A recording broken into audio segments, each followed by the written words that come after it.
Muhammad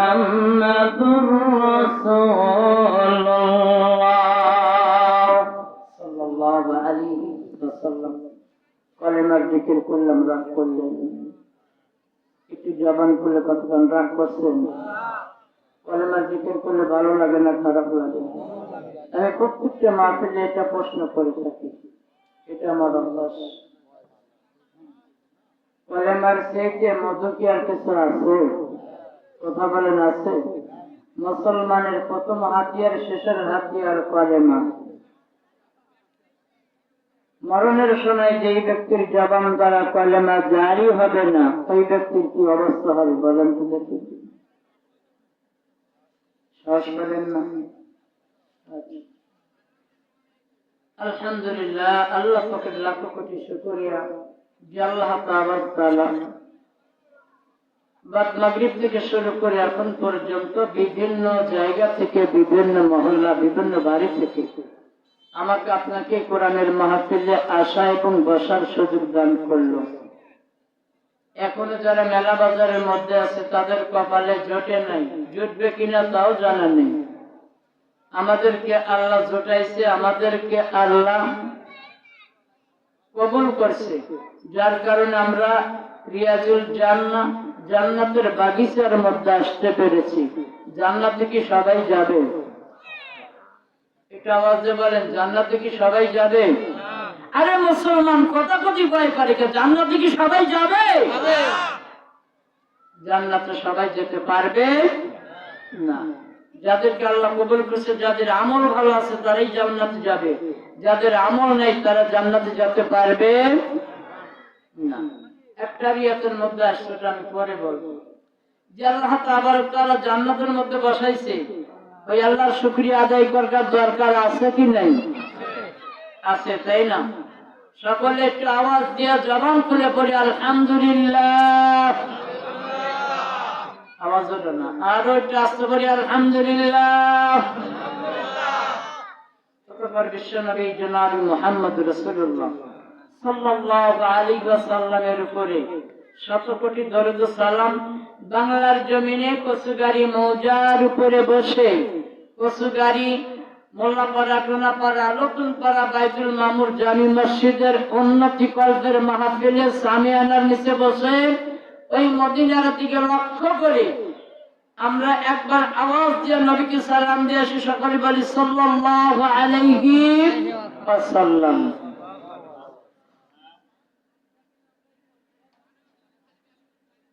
আলহামদুলিল্লাহ, ঐতিহ্যবাহী কচুগাড়ি, মোল্লাপাড়া, টোনাপাড়া, নতুনপাড়া, বাইতুল মামুর জামি মসজিদের উন্নতি কল্পের মাহফিল ৯তম মাহফিলের সম্মানিত সভাপতি সাহেব আমার মামা, আপনারা সকলেই চেনেন,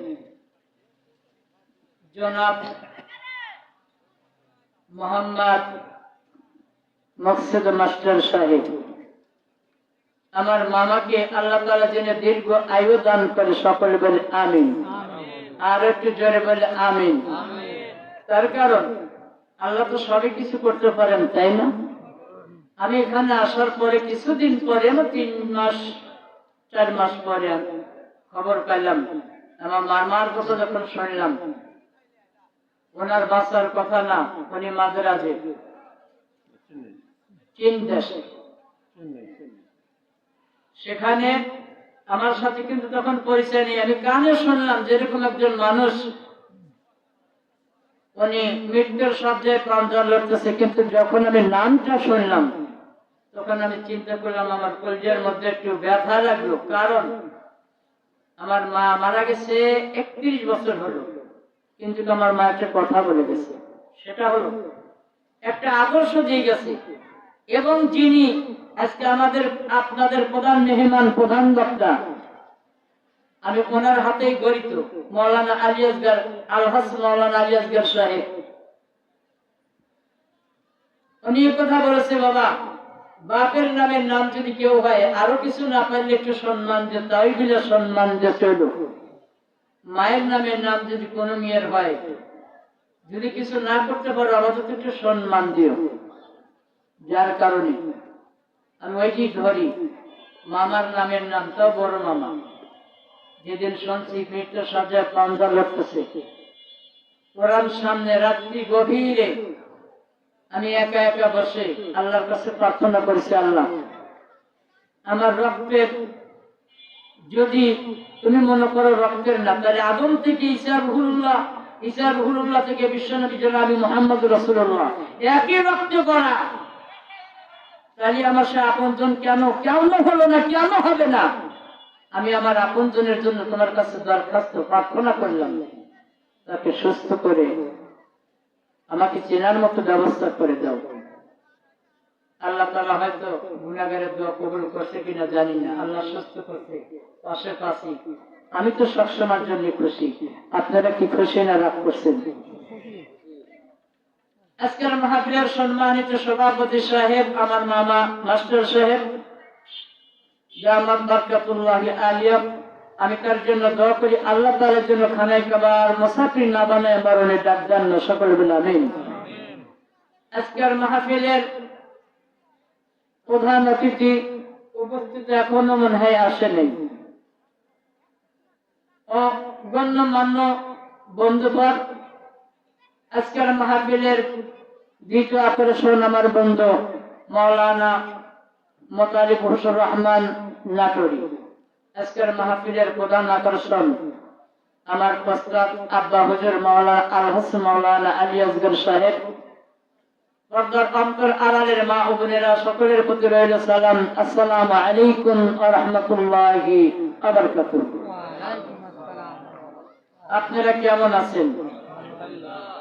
আলোচনা অল্প সময় হবে, কিন্তু দামি কিছু কথা আলোচনা করার চেষ্টা করব। আপনারা কেমন আছেন? আলহামদুলিল্লাহ, আল্লাহ পাকের লাখ কোটি শুকর, আপনাদের নেক দোয়া আল্লাহ এখনো সুস্থ রাখছে, সকলে বলে আমিন। আল্লাহ পাক রব্বুল আলামিন কোরআনুল কারীম থেকে যে আয়াতি কালিমা তেলাওয়াত করেছি, ওই আয়াতি কালিমার উপরেই অল্প সময় আলোচনা করব। এর আগে আপনাদের কাছে জানতে চাই, আসমানটা কার?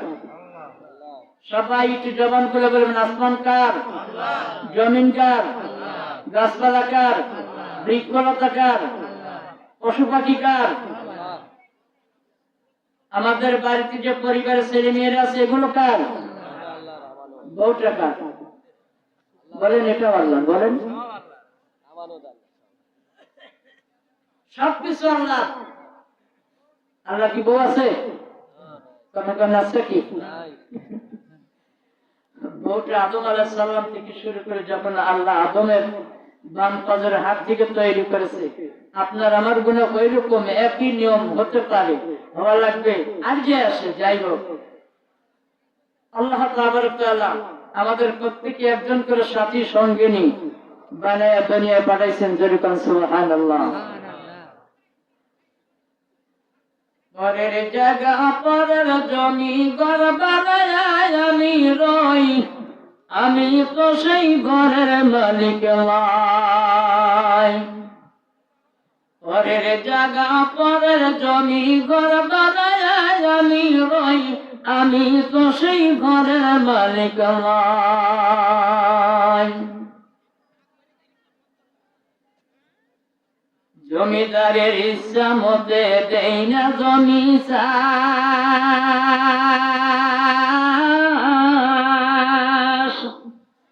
তাই তো ফসল ফলে না রে দুঃখ 12 মাস। আমি খাজনা পাতি সবই দিলাম, তবু জমি হয় মর নিলাম।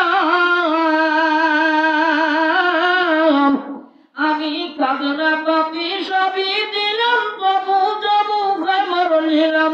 এই বাতো কারে কই, আমি তো সেই ঘরের মালিক নই। যেরকম সুবহানাল্লাহ। আসলে কি খারাপ বাক্য? বাক্যটা কি খারাপ? আসলে তো জমিন কার? কেবল বলছেন জমিন আল্লাহর, সব কিছু আল্লাহ। তাহলে আমরা কি পরে জমি চাষ করতেছি? কিন্তু আসলে তো জমিদারের ইচ্ছা মতো জমি চাষ করি না, যা না করার কারণ আমার দুঃখ 12 মাস থাকে যায় না। কথা ঠিক কিনা? আল্লাহ রাব্বুল আলামিন কোরআনুল কারীমের মধ্যে জানা দিলেন, বিসমিল্লাহির রাহমানির রাহিম, ইয়া আইয়ুহাল্লাযীনা أدلكم على تجارة تنجيكم من عذاب أليم ذكرنا الله أكبر আরে দুনিয়ার মুসলমান ওরে কসুগারির মুসলমান আমার আল্লাহ রাব্বুল আলামিন কোন এমপি মন্ত্রীর নাম ধরে ঘোষণা করে নাই আমার আল্লাহ কোন চেয়ারম্যানের নাম ঘোষণা করে নাই আমার আল্লাহ কোন ইমামের নাম কোরআনে ঘোষণা করে নাই করছে কি আমার আল্লাহ কোরআনুল কারীমে ঘোষণা করলেন ইয়া আইয়ুহাল্লাযীনা আমানু ওরে ঈমানদার বান্দা বান্দি আমি আল্লাহ পাক রব্বুল আলামিন তোমাদেরকে দুনিয়ায় ঈমান দিয়া পাঠাইলাম কিন্তু আমল তোমাদের দুনিয়া থেকে কুড়াইয়া আনতে হবে আর মুসলমান দুনিয়ায় যাবার পরে যদি তুমি আমল গোছাতে না পারো তাহলে কবরের জিন্দেগিতে তো তোমাকে কেউ সাহায্য করবে নাকি কোন করবে কোন করবে কবরের জিন্দেগিতে কেউ সাহায্য করবে না আখিরাতের জিন্দেগি কেউ আপনাকে আমাকে সাহায্য করবে নাকি কোন করবে এই জন্য দুনিয়া থেকে নেক আমল করা লাগবে আমার আল্লাহ রাব্বুল আলামিন ডাকতে বললেন বান্দারে বান্দিরে ও আমার ঈমানদার বান্দা বান্দি তোমাকে দুনিয়ায় প্রেরণ করলাম দুনিয়া থেকে কিছু ফসল আখিরাতের জন্য তৈরি করা লাগবে এই কারণে তোমাকে দুনিয়ায়